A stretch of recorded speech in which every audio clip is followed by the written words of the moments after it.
अच्छा, कभी सोचा है कि किसी भी स्टेट की सरकार मतलब उसे असल में चलाता कौन है? कोई एक इंसान या फिर पूरी की पूरी टीम? चलिए आज इसी दिलचस्प पहेली को सुलझाते हैं। तो देखिए, हमारे संविधान की कहानी शुरू होती है आर्टिकल 153 से। ये साफ साफ कहता है कि हर राज्य का एक राज्यपाल होगा। अब सुनने में तो यही लगता है कि वही गवर्नर ही स्टेट के असली बॉस हैं। पर रुकिए, कहानी में एक ट्विस्ट है। भले ही राज्यपाल मुखिया हो, पर जो असली ताकत है, जो असल में फैसले लेने की पावर है, वो तो मुख्यमंत्री और उनकी टीम यानी मंत्री परिषद के हाथ में होती है। और यहीं से ये पूरा सिस्टम बहुत इंटरेस्टिंग हो जाता है। तो चलिए सबसे पहले गवर्नर के रोल को ही समझते हैं, जिन्हें राज्य का संवैधानिक संरक्षक भी कहा जाता है। देखिए, राज्यपाल संवैधानिक प्रमुख होते हैं। इसका मतलब क्या हुआ? इसका मतलब यह है कि वो राज्य के मुखिया तो हैं, लेकिन एक तरह से औपचारिक तौर पर उनकी शक्तियां संविधान के एक दायरे में बंधी हुई हैं। और यहीं पे पता है, एक और मजेदार बात सामने आती है।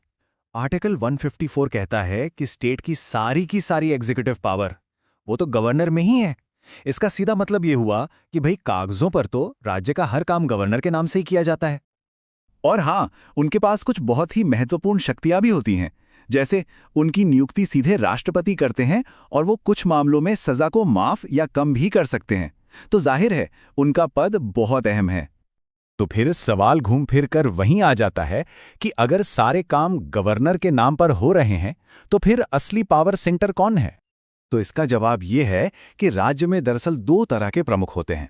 एक तरफ हैं गवर्नर, जो है नॉमिनल हेड यानी नाम मात्र के प्रमुख, और दूसरी तरफ है मुख्यमंत्री, जो है रियल एग्जीक्यूटिव हेड मतलब वास्तविक कार्यकारी प्रमुख।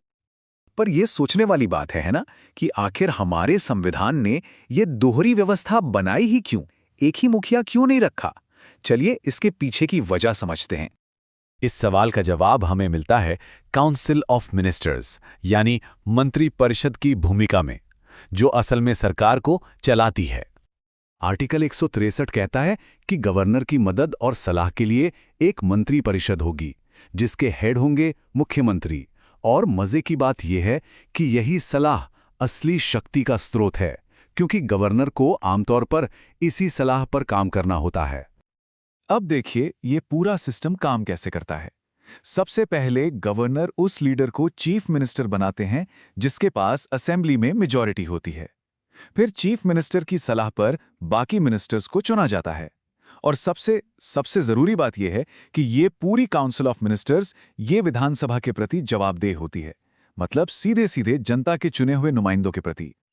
अच्छा, इस पूरी एग्जीक्यूटिव टीम का एक और बहुत अहम हिस्सा होता है उनका मुख्य कानूनी सलाहकार। ये होते हैं महाधिवक्ता या जिसे हम एडवोकेट जनरल कहते हैं। इनका काम है राज्य सरकार को सभी कानूनी मामलों पर सलाह देना, बिल्कुल वैसे ही जैसे किसी कंपनी का अपना वकील होता है। इसे समझना बहुत ही आसान है।